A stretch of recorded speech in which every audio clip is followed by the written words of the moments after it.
So, can I introduce you to Nathalie Morrison? She's the CEO and founder of Astrea London. I spent 2 years of research completely looking at the difference between a mine and a lab diamonds. I love mine diamonds. It takes billion years to get out on the surface, but it hurts the planet so much. Today I can tell you that the quality of a lab diamond is even better than what you can find in the mine. Without hurting the planet, without using water pollution, and more importantly, having no stop to our dream. Hi and welcome to Driven Women, brought to you by Cash and Rocket. I'm Julie Brangstrup, and this is a space where horsepower meet ambition, where style, energy, and a little bit of rebellion fuel every conversation. We've just signed Sarah Jessica Parker as our creative director. She's an entrepreneur. She's a fashion icon. She's never wanted to wear mine diamond. For her, this is a revolution in the industry. What is the advice you're going to give to a young lady right now choosing her career? Life comes with opportunities, and or you grab them or you don't. If you want to grab them,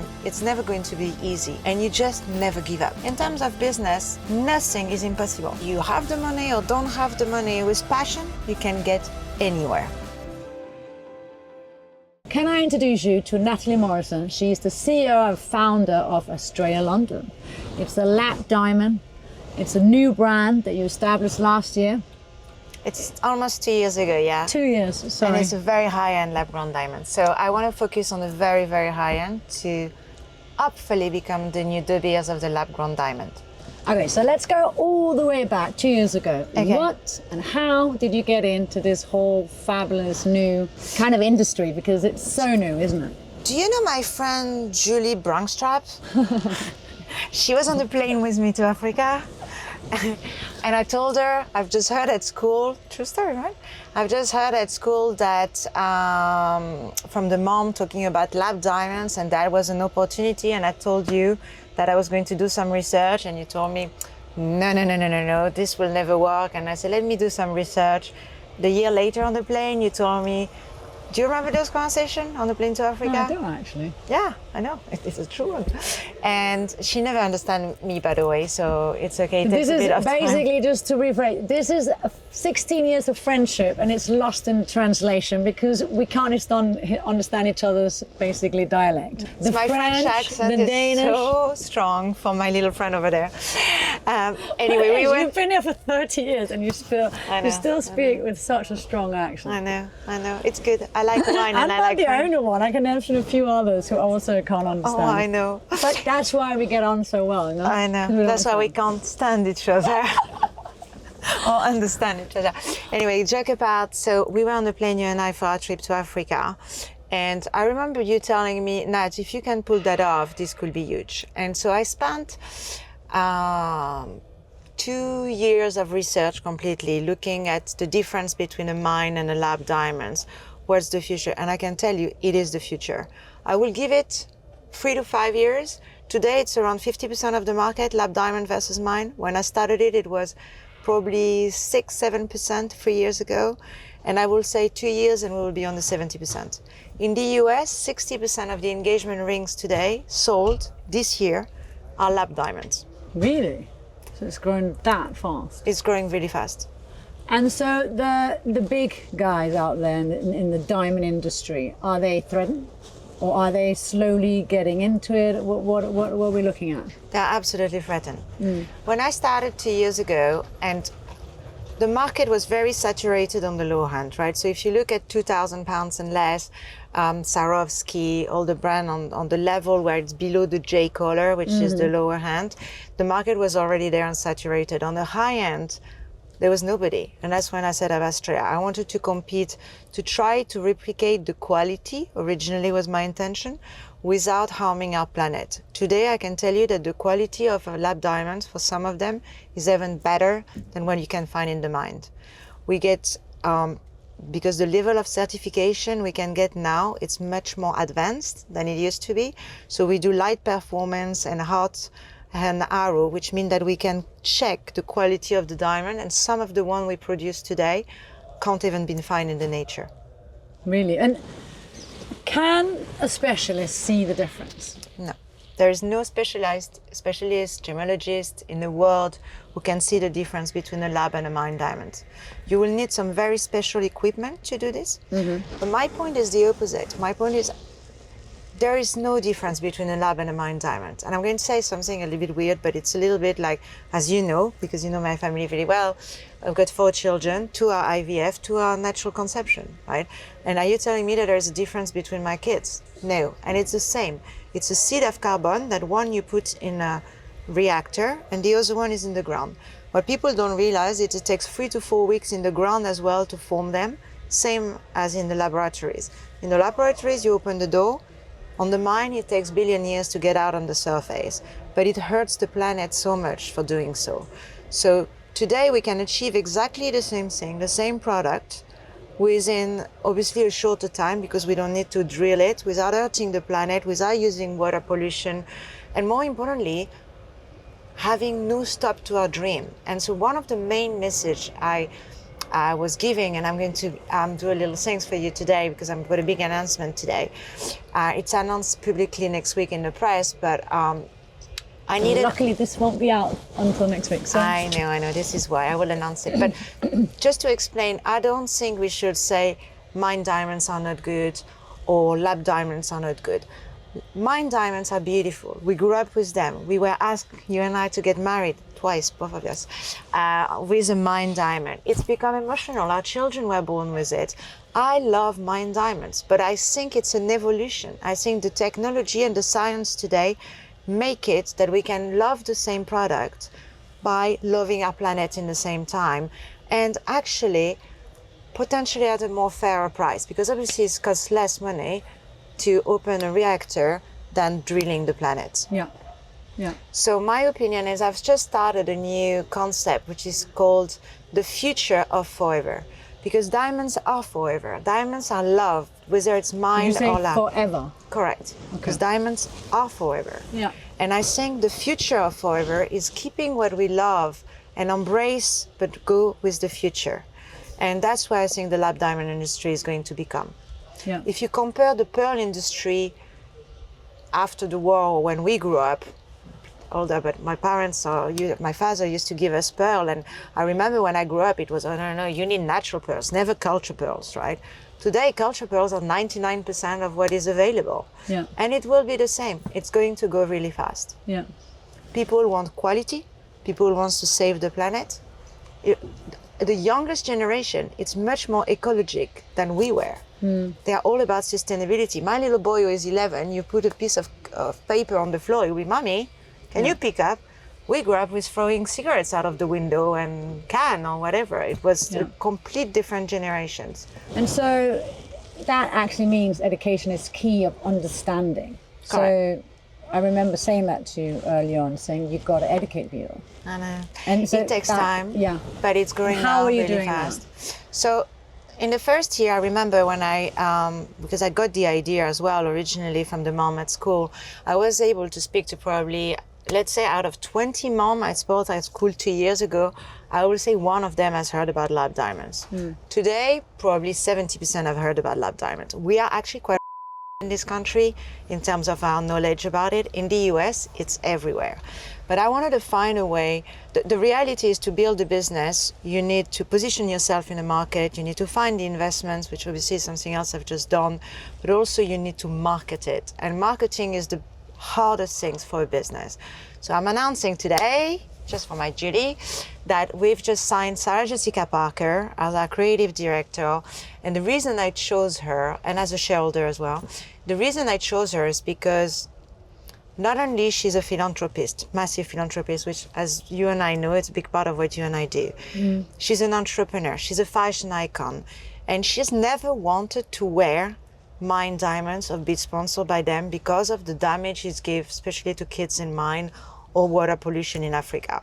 So for her, this is a revolution in the industry. Yeah. So she's coming big for that, and she will hopefully being able to translate my message that I can't give in French really well or with my French accent to the whole world. Yeah.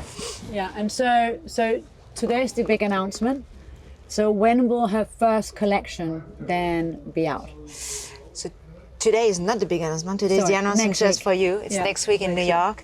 But it will be, the first collection will start in Dubai on the 8 and 10 of December when you're coming on my table with a few of our friends from this group.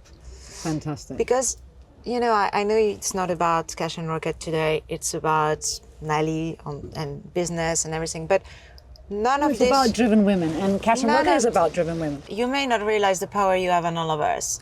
Because anybody telling you any business goes like this and I'm on my fourth one, I will say it's not true. You know, we all go through up and down, and we go through big downs. And what you learn is when you're on your big down, your phone rings a lot when you're on the top. Like me announcing Sarah Jessica Parker, my phone is ringing a lot. But when you're on the bottom and you've just lost your business, you want to get divorced, you don't know how you're going to manage with your children, is when we really need each other. And this is why Cash and Rocket has really helped me.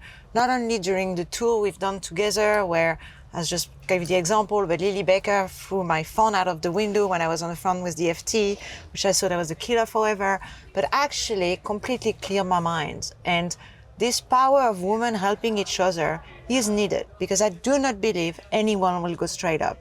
And helping each other, whether it's through charity, whether it's through friendship, whether it's through fashion, whether it's through having a new husband, because we've done that, you and I. It's a question how we embrace life and Support each other. And support each other. So Yeah. Cash and Rocket has really been for me, and I really mean it, something which has changed me as a human being. No, I actually really, really lovely to hear. It's It true. means a lot.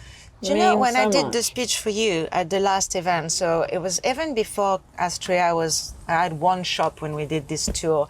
And I remember some of the girls, it was one of the best speech ever.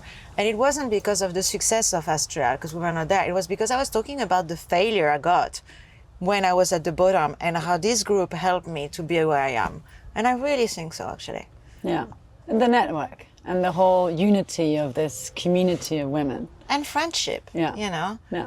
It means a lot, and whether it's in Africa supporting the children, or whether on the tour in Porsche, or, you know, I don't like driving any of these things, but yeah, I think But it's this is why we're in the back of this beautiful taxi, you know, it's driven women. It's good. and it's not moving. It's perfect for me. Exactly. But No, so- after 15 years of being with you, Julie, I think your concept is amazing. I think the way you manage all of us as well. Good news is I don't understand everything you say, so Exactly.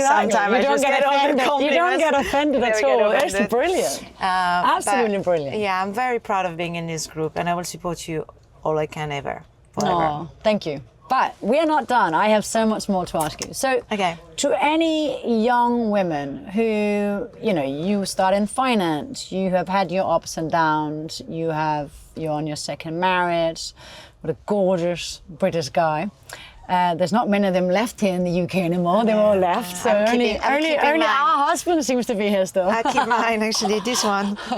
But tell me, what is the advice you're going to give to a young lady right now choosing her career? I mean, this whole new industry of lap time is still new, even though it's taking over so much. Do you know, when I started my career, I went into investment banking because my boyfriend was in investment banking, Okay. and I wanted to be with him. And so I think in life, you just That's go... why you chose? Because you wanted to be with your Yes. boyfriend?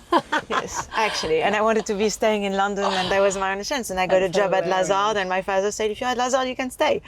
That was it. That's the only reason. I had no idea what... Remember, I grew up in a vineyard, so we make wine, so it's a bit different world. If you're lucky if you see something else than wine in a year, right? Yeah. So I'm just saying, it's life comes with opportunities, and or you grab them or you don't. And if you don't want to grab them, it's because you don't want to. But if you want to grab them, it's never going to be easy. Yeah. And you just never give up. Yeah. You know, I mean, I didn't know when I sold my previous business, as you know, to private equity 3 years ago, I never thought I would work again. I loved being a mom for the first time in my life, picking up the kids from school. Wait, let's go back. For the first time in your life, you loved being a mom. Well, I You gotta enjoyed... explain that a little Okay, bit more. I enjoy being a mom. Like, I've never You done... didn't enjoy picking- it before? Not as much, no. I was working. My other baby was the company, and that was it. And so, of course, I love my kids more than anything in the world. Sure. You know who I am with my children. But I never had the chance to pick them up from school. You know, I had one day off for both my births, and I was back in the office. I've just never enjoyed being a mom. And I really loved it when I sold the company. It was amazing, bringing them to school, picking them up, listening to their little story every day. I loved it, doing Yeah. coffee mornings. Yeah. I've never done coffee mornings before. It was fantastic. And I still try to do it now. So I really combine now with Astrea, working from home. I hire more people, but I work from home as much as I can. Yeah. Because I can spend time with them. And those years are so precious and beautiful Yeah. that I don't want to miss them, you know. And when you ask me that question, what do I advise to people? It's just to never give up. So when I started up Astrea, I didn't know anything about luxury, didn't know anything about diamonds. You are my stylist most of the time, to be honest. I had no idea. Actually, let's rephrase, because she always loves pink. I love No matter where we go, you By the always way, have pink. I know, and you don't like pink. I know. I don't like pink. We will never, even my business cards, I just showed you my new business card, very proud of She's myself, like, and you're look like, at my new "It's a business pink." card and it's pink. I'm like, oh, I love pink. what happened? No, I'm kidding. No, love you know, you got to stand by your But what I believe in, I can tell you what, Favorite is if colour. you find a niche in the market, whether it's in luxury, whether it's in anything, right? Cars, or even being a nurse, or whatever it is, whatever industry it is, if you find it as a passion and you don't give up, you will succeed in everything you do. Yeah, yeah. And that's my advice, because I remember sitting down even with you when you told me, but Nat, you don't know anything about diamond and fashion and retail. You learn.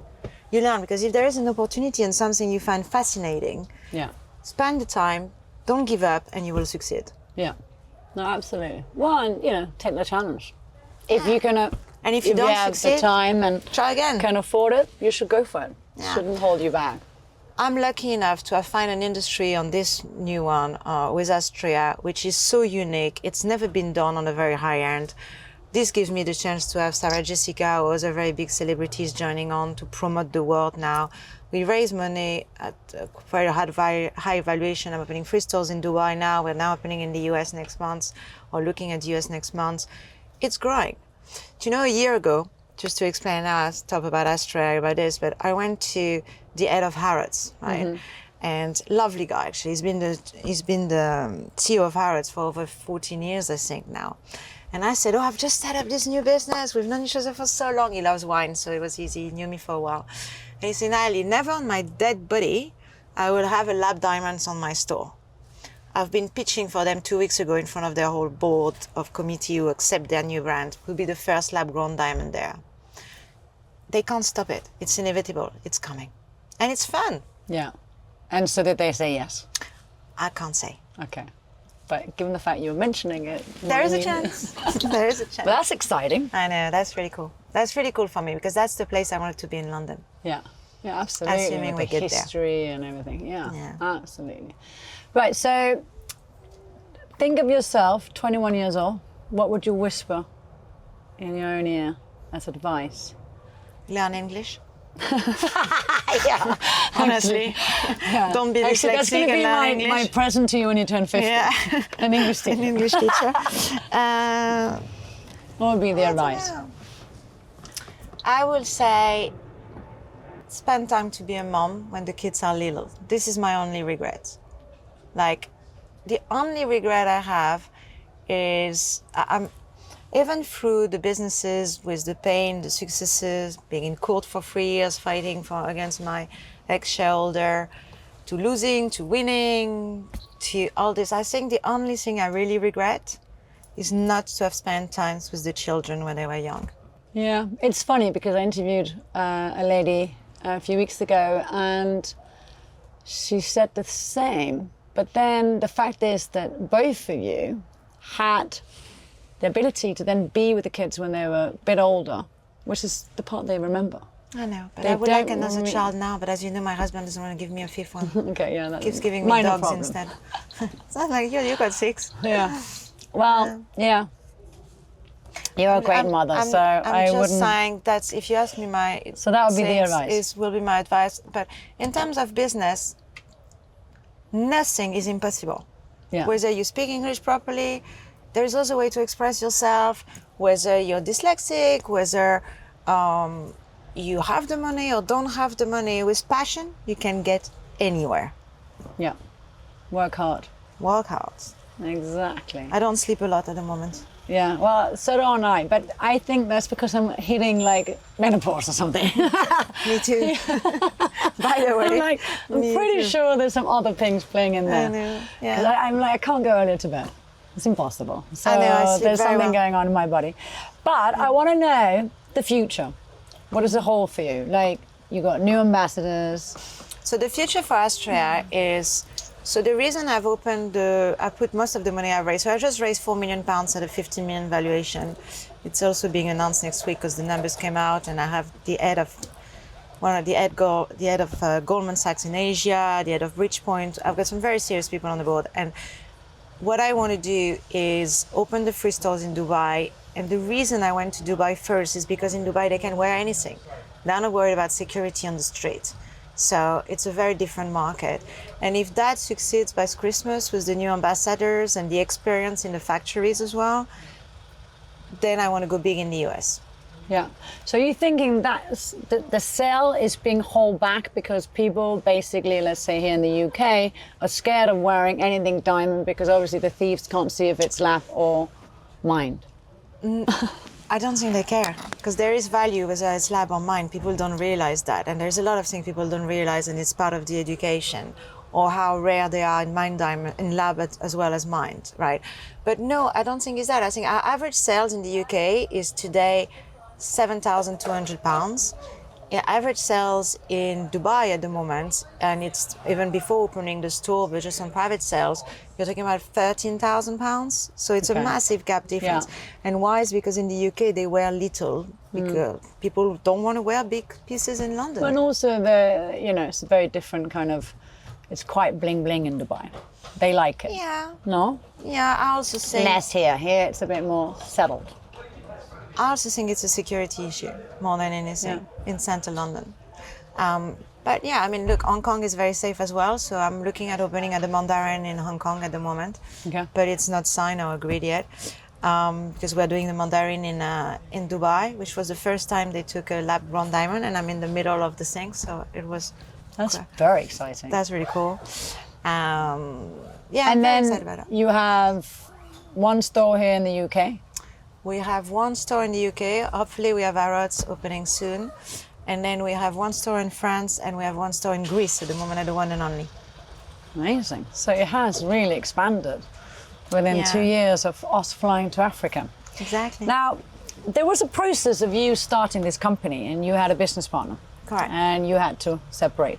Can you explain to me how, obviously that's not an easy kind of decision to take. And did it kind of worry you going out on your own, keep pushing, or did you just have two separate kind of roads that you wanted to take? Because that's a big part of a business. You start two and suddenly you're one.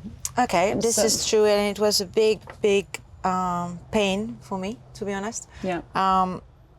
Claire, her name is Claire. Claire was a really good friend of mine, who is... You say was. We are not in best terms at the moment, but I'm sure we will go back to it at some point. Our kids are best friends, so we will have to find a way. I just think we wanted different things with the business, and it was her idea originally. She's the one who at school told me about it. I invested with her. The thing is that I've set up 4 businesses before, or 3 plus the vineyard, so I know how to grow a business, and it takes a lot of money and time and energy, and we were at different stage in our life of what we wanted to give to it. Yeah. So because we succeeded, I mean, we started selling £1.5 million in less than a year on our kitchen table, which for a new business for 2 moms at school was quite phenomenal. And I wanted to take that to a £15 million business, which I've done now. I don't think Claire and I had the same time, investment and knowledge in doing it. So I bought her out in a nice way, but when I say it's because I think she's a bit upset at the moment. I'm not sure if it's with herself or with me, but it's been hard. The time can heal. I really hope so. But I've lost 5 kilos about this, and if you ask me, the only thing I found hard since I set up that business is that. And I'm quite tough-skinned. Yeah. But I do miss her. Yeah. Yeah, well, that's the part of running a business. You know, there are certain things that will happen in that whole growing journey where not everything is brilliant. Not And everything it's is tough brilliant. decisions. It's tough. You have to make difficult decisions. I still think it's the best decision she's made and I've made. Okay. Because I wouldn't have been able to grow as fast in the same circumstances. Okay. So, last part. When you are producing these in your lab, the Yes. diamonds, where does it happen? And is it necessary to have your own lab to grow that fast? How does Okay, it work? so no. Explain to me. Okay, so first of all, difference between lab-grown diamond and mined diamond. There is none. In the sense that they are chemically, optically, structurally the same. Okay? Right. So wherever they are Am I being told off here? No. No, I'm kidding. You want to be? No. Okay. You know me, it's because I'm okay, a bit fine. dyslexic, as you know. So if I don't do it properly, okay. you know, Okay, I'm listening. and I will never tell you, actually. Usually it's the way around, I'll remind you. But so it's exactly the same product, right? So there are 71 factories in the world Right. today. 50% of them approximately are in Asia at the moment, Right. where it's very difficult to find the right certification for them and all this. So I haven't even touched that. And out of the rest, I will say 50 to 70% of them are not for diamonds, for jewelries. They are for semiconductors, cancer research. Big, okay. That's where the money is. So if you look at the biggest factory today in the world, it's called Diamond Foundry. 90% of Diamond Foundry incomes go for the industrial purposes. Right. The diamond side of it is a very small proportion of it. So there is very few factories in the world who produce really the quality of the diamonds that we want to wear on the very high end I'm talking about, right? Remember, I only do D and E, correspond to 1% of the diamond in the world. And now for the first time, we'll be the first one with Sarah Jessica to do a collection, which is DIF. You know, Ronaldo just asked his wife to marry him with this 5 carat DIF color, right? And we will be producing a collection just of 5 this. carat. Maybe it was more. I don't know, but I it was don't know. DIF anyway. Right.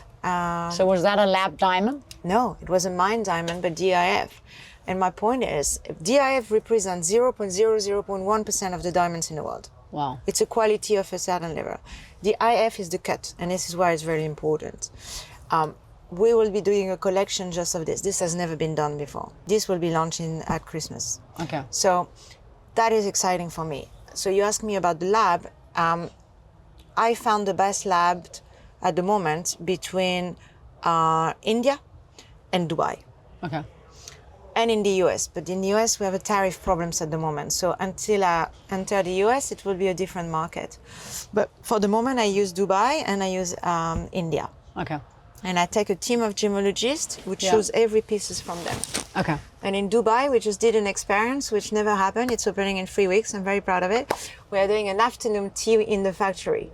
So you can go with Chicago, your daughter, or when you're oldest, or even the oldest one like Jaguar or Lotus, and black car, same as here, driving the change, white gloves, giving a glass of champagne, you visit the factory, see how the diamonds are made, see that there is no difference because people sometimes like to see that. And then we have a bespoke afternoon tea with the Mandarin there. And then we have a bespoke team who will be designers, designing anything you want. Oh, wow. Because we can design anything, in any color, any shape, anything. Oh, amazing. So we just did the first necklace in the world, which can be worn 7 different ways. Wow. As a 7 different ways. Yeah, you can wear it as a necklace. It cuts. It's detachable, become earrings. Detachable, become bracelets. And so like this, you go on holiday with one set. But it And can, every night in the every 7 night days, can be is a wear new different set. way. That's Yeah. amazing. Yeah. And brilliant. But you couldn't do that in the past in the mine industry. Yeah. This is why it's phenomenal. I mean, I'll tell you an example because it's a really, really cool story. When I set up the company, and this is now I knew that Lab Diamond has leg, I met the head of, can't say which company, let's say one of the biggest company in the world. And he was getting married for the second time with an Asian lady. And she wanted an 8.88 carat. The reason 8 is the lucky number. So I know where they're from. In China, exactly. And interestingly, he had no budget, millions and millions. He went to Cartier, De Beers, everything. They can do the first 8, the second 8 as the first decimal, but the second one, impossible. And the reason they can't do the 0.08 is because the risk on the margin, I mean, the risk of error is huge. And because the cost of the diamonds on the D flawless, the cost will be millions. So hundreds of millions. So nobody wanted to do it. So we did it in 6 weeks. I didn't charge enough, actually. I should have charged much more. But it was my You first. should tell him that. I did. Trust me. And he still reminds me every time So he that's sees me. possible when it's lab to basically create that. Yeah, because the price of making it, it's so much cheaper Yeah. than in the mine. Yeah. If you make a mistake on the 0 point, not the first 8, not the second 8, but the last one, just do it again. Yeah. Now it's come to the next question, because it's what everybody asks me about resale value. Yeah. Right. So a lot of people at the moment. So originally the mine industry claimed that they were not real. Now everybody agreeing that they're absolutely real and absolutely the same. You get the same certification. Actually, our certification now with IGI and GIA is higher than the one in a mine, by the way, because I want to prove that some of the quality can be better. But it's the same product, huh? And then it comes to resale value. But then how can it be better if it's the same product? I don't understand that. Because it's very, very difficult to find a DIF. So they are so rare that to find them, to find this quality is extremely rare. Okay. We can make it. Okay. So it's not that the quality, how can I explain? It's not that we can recreate the quality, but at an even better level, because they are so rare, and the way we cut and produce them can have a better light performance on them. Okay. Does that make sense? Yeah. And then it comes to rarity. Rarity is where I knew I had a huge business, because the problem is it's any goods, if you can produce as much as you can, the price goes down at some point, because everybody has one. Yeah. Right? And everybody thinks you can make lab diamonds like making bread in the morning. It's not true. It will take 5 years minimum if the whole demands move from mine to lab so that we can produce them, especially on the high end. Why? Because the technology needed is very, very high end. The cost is huge, which you can say at some point will be lower, fair play. But what you need to do to put on those reactors is extremely rare. It comes from the nature. And so we will be limited. And at some point, the price of this very rare lab-grown diamond at the high end will only go up. Okay. So you are right now more or less the only one doing lab diamond at high end. I mean, who are your other competitors? So no, there is another company called Jean Doucet in the US, which is the grandson of Cartier, who is doing it. Yeah. He's really cool, the guy, by the way, as well. But he's only doing it in the US at the moment and sending a little bit to the UAE. But because of the tariff, and he sold, sadly for him, unlucky, 30% of his business to the Indians for getting the production better. I guess he did it, or cheaper as well, from a pure commercial point of view. And with the tariff now, he's having a big problem. So that's potentially the only. He doesn't want to go that big at the moment, but he's amazing. I mean, if you look at his website, and the quality is fantastic. Otherwise, there is a few brands who offer some D&E color, right, like we do, but who only focus on the higher end at the moment. We're the only one. Okay, so what is this? Is this going to be the new Tiffany's? I hope so, but in pink, not in blue. But in pink. Sorry, my darling. Exactly. You will have to get But it's used to good, it. you know, it all matches from the suit to the business card to your new ambassador. Is that one of her favorite colors? Yes. She has the pink tutu with me for the opening on Tuesday or Wednesday in New York. Oh, amazing. Yeah, we are doing it in the Sex in the City style. Really? So we should have kind of be there. You want to come with me? No, I'm joking. You can. You know I always take you with me anywhere. So talk to me about Cash and Rocket. What does it mean to you, and our yearly trips to South Africa, to Sumbandila? How many years have we done now? 10? Yeah. 11? I mean, Juliet is 13, so must be at least going to 9 or 10, I would say. Yeah.